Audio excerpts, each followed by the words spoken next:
RRB, l'invité du matin.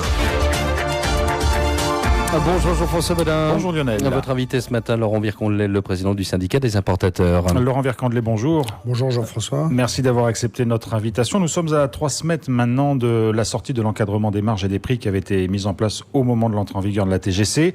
On va évoquer avec vous les pistes pour sortir de cette période, mais avant cela, vous dressez-vous un bilan très dur de cette période qui prend fin, qui aura duré 12 mois. C'est ça, oui. Un bilan assez douloureux pour certaines entreprises. Donc, le contrôle des marges a eu un impact très négatif, quoi. Les taux de marge imposés par la réglementation étaient trop faibles pour pérenniser la situation financière des entreprises, quoi. Et c'est ce que le SIDNC avait dénoncé, avait alarmé il y a bientôt plus d'un an, quoi, 1 an et demi. Et donc voilà la situation où nous en sommes aujourd'hui, quoi. L'emploi a été touché.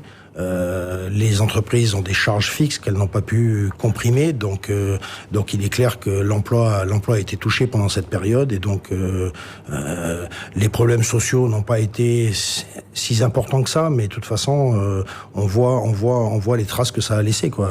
D'après l'Élysée, c'est pratiquement 4200 et quelques entreprises qui ont fermé dans le secteur marchand. 3800 définitivement, et à peu près 400 qui sont en sommeil en ce moment, quoi. Donc on sent bien une morosité dans notre secteur, quoi. Est-ce qu'il y a eu un regain de consommation, parce que c'était annoncé aussi avec justement cet encadrement des marges et des prix, c'était pour faire une relance de la consommation, éviter l'effet inflationniste de la TGC, mais aussi prévoir une relance de la consommation? Non, aujourd'hui aucun regain de consommation. Le secteur des matériaux de construction, vu la situation du BTP en ce moment, n'a pas eu de consommation supplémentaire. Dans l'alimentaire et dans la grande distribution, tout le panier moyen a baissé considérablement, donc il n'y a pas eu du tout de regain de consommation. De toute façon, on le voit avec le manque à gagner du rendement de la TGC, puisque on est aujourd'hui à moins 8 milliards. Donc peut-être qu'il y avait des ajustements de dernière minute qui sont venus greffer ce rendement, mais je pense que c'est plus la consommation des ménages qui a greffé ce manque à gagner, quoi. Alors la situation économique difficile du secteur marchand que vous évoquiez, avec le nombre notamment de fermetures d'entreprises, il n'est quand même pas lié qu'à cet encadrement des marges et des prix. On était dans une période quand même compliquée. Ça a appuyé finalement là où ça faisait mal, d'une certaine façon? Complètement, oui. Ça a appuyé la situation politique qu'on connaît, la situation du nickel que l'on connaît. Donc si vous voulez, ce contrôle des prix est venu finir les entreprises du secteur marchand. Donc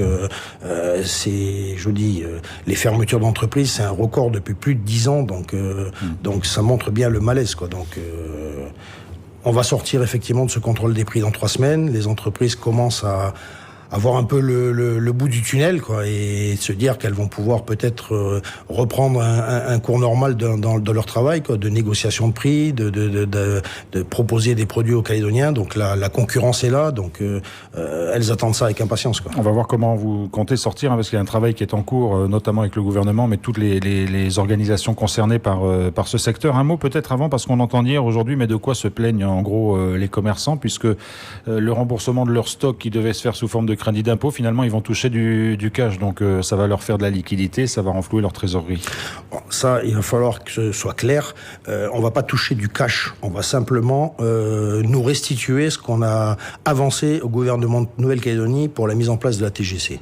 Donc il avait été convenu qu'on nous remboursait 45% de nos valeurs de stock au moment du passage, et le restant en crédit d'impôt pendant 4 ans.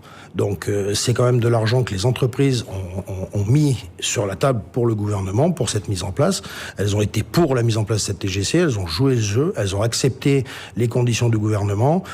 Aujourd'hui, les entreprises, je pense qu'elles ne vont pas dégager de résultats escomptés dans les jours à venir, à la fin des bilans de chacun. Ça sera quoi? Le gouvernement va devoir rembourser la première année, puisque c'est un crédit d'impôt, donc il n'a pas d'argent. Donc je pense qu'aujourd'hui, il a fait le bon choix, faire un prêt avec l'ARTI, qui va rembourser d'un coup, je pense, dans le courant du mois de janvier, si tout se met en place rapidement. Et donc ce n'est que l'argent des entreprises qu'on leur rend.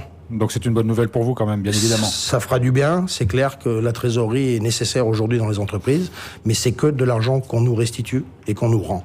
Alors, Laurent Vercondelet, donc encadrement des marges et des prix à l'occasion de la mise en place de la TGC. On sait que c'est au 30 septembre que ce contrôle des marges et des prix va tomber. Aujourd'hui, sur quel scénario vous travaillez pour cette sortie et qui finalement travaille à cette sortie de l'encadrement des marges? Bon, pour conforter le consommateur, il n'y aura pas d'augmentation de prix considérable. C'est la crainte de tout le monde. Voilà, la crainte, il y a une concurrence aujourd'hui qui est importante. On est dans une situation économique très compliqué, donc je pense pas que les importateurs ou les distributeurs s'amuseront à augmenter leur prix tout de suite le 1er octobre. Donc il y a un travail effectivement, comme vous l'avez dit, qui est en cours avec le gouvernement, puisqu'il a bien pris conscience de la difficulté des entreprises. Donc ça fait 3 semaines qu'on travaille avec tous les acteurs économiques de la Nouvelle-Calédonie, Chambre d'agriculture, CCI, la CGPME, la Fédération des industries, le syndicat des commerçants, nous-mêmes SIDNC, encadrés par la DAE, par les gens en charge du service de Christopher Gigès. Donc on a proposé un bouclier qualité-prix. Donc ce bouclier qualité-prix, c'est un produit qui est en place dans les territoires d'outre-mer depuis 2012, qui fonctionne très bien, d'accord. Et donc, alors qu'est-ce qu'il prévoit? Comment ça fonctionne? C'est un panier, de X produits. Donc on s'est arrêté aujourd'hui à une centaine de produits, d'accord, avec un prix maximum fixé sur l'ensemble de ces produits. Et qu'est-ce que ça change par rapport à ce qui existait avant? Ça change. On conserve toujours l'annexe 1 sur les produits de première nécessité. Donc ceux-là sont toujours sous contrôle de prix, de marge. Donc ceux-là ne bougent pas. Ce qui change, c'est qu'on va donner un peu plus de produits, puisque dans ce panier, il est réparti 40% de produits de marque nationale, 30% de produits MDD, 30% de produits locaux, et on va tout faire pour rajouter à peu près 6 fruits et légumes de saison pendant toute cette période sur un panier maximum avec le montant à définir. Montant on peut pas annoncer aujourd'hui, on va travailler, je pense que d'ici la fin de la semaine, on pourra fixer ce montant. Il est de l'ordre de 38 000 dans les autres territoires d'outre-mer. On va tout faire pour être en dessous, entre 30 et 32 000 francs le panier. Alors qu'est-ce que ce BQP, ce bouclier de qualité-prix, va amener au secteur marchand d'une certaine façon? Ça va nous permettre de stabiliser et de négocier des produits. Ce qui est nouveau dans ce produit, c'est que chaque distributeur va négocier son produit. C'est-à-dire, pour expliquer un exemple, si on veut 4 yaourts, si on met 4 yaourts dans ce produit fruité, chaque distributeur pourra choisir un goût fraise, un goût abricot. Donc, il y aura plus de produits de consommation à des prix fixes chez tous les distributeurs. Donc, on va répartir les produits sur les centres de grande distribution de plus de 1500 mètres carrés.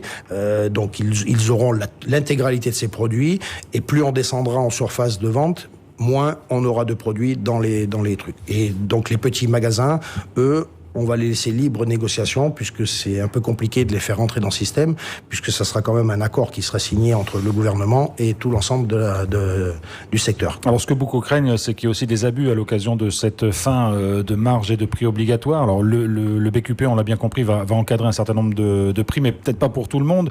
Donc il risque d'y avoir des abus. Vous appelez à la responsabilité de tout le monde ou Ça, on l'a déjà dit depuis un petit moment. Oui, on appelle à la responsabilité de tout le monde. Nous, on fera pas des miracles tout seul, d'accord. Le secteur de l'alimentaire, le secteur de la distribution, l'importation, on fera pas des miracles. Il faut que tout le monde mette un peu son pied à l'édifice, quoi. Et donc, quand je dis ça, pourquoi? Parce qu'aujourd'hui, on commence à nous annoncer des augmentations en 2020 sur le transport maritime. On ne sait pas, on est dans l'inconnu sur ce que vont faire nos prestataires de services à compter du 1er octobre, puisque nous les avons maintenus sous un contrôle de prix. On a négocié pendant 12 mois avec eux. Le contrôle de prix se lève. Il faut pas qu'on ait des augmentations non liées à nos négociations propre à notre secteur. Ce que vous dites, c'est que finalement, le travail qui se poursuit, c'est essentiellement sur l'alimentaire, et que dans les autres secteurs, on pourrait avoir des surprises? Non, ça travaille dans les autres secteurs. Je vous dis, le secteur des matériaux de construction est sinistré aujourd'hui. Il y a le secteur automobile aussi. Le secteur de l'automobile, on vient d'entendre que 18 000 personnes ont été au salon de l'automobile. Bon, il a fait une belle journée ce week-end, quoi, donc c'est sûr. Maintenant, est-ce que les ventes des distributeurs seront là dans le courant de la semaine et dans les jours va venir, on le sait pas. Donc il faut que tout le monde soit raisonnable. Je sais que l'automobile travaille dans son côté, donc je pense que tout le monde va maintenir les prix, quoi. Comment se passent les négociations? Vous avez cité tout à l'heure tous ceux qui sont engagés autour du gouvernement dans ce travail de mise en place du BQP. Ça se passe bien, les gens, voilà, chacun essaye de tirer un peu la couverture à soi. Ça se passe bien. Je pense que tout le monde est bien conscient qu'il n'y ait pas d'inflation dès le 1er octobre, enfin dans les jours à venir, quoi. Donc tout le monde va mettre sa main à l'édifice, quoi. On se rencontre cet après-midi avec tous les acteurs. On refait un point vendredi avec le gouvernement. Je pense que vendredi, nous aurons fixé le montant de ce qu'a dit 200 et quelques produits. Donc tout sera prêt à la fin du mois, au 30 septembre, pour basculer vers cette sortie de l'encadrement des marges et des prix. Il ne reste plus qu'à convoquer l'observatoire des prix. Il y a une procédure quand même à mettre en place, mais nous faisons tout pour que le 1er octobre, quelque chose soit annoncé. C'est une échéance que vous attendez avec impatience, d'une certaine façon, pour voir si ça va relancer le secteur marchand dans son ensemble? Oui, on attend ce 1er octobre, oui, avec impatience. Ça fait quand même 12 mois qu'on est soumis à des contraintes, et donc un peu de liberté pour les entreprises, et surtout récupérer la marge qui est indispensable à son fonctionnement, quoi. Laurent Vircondlet, merci beaucoup d'avoir été avec nous ce matin. Merci Jean-François.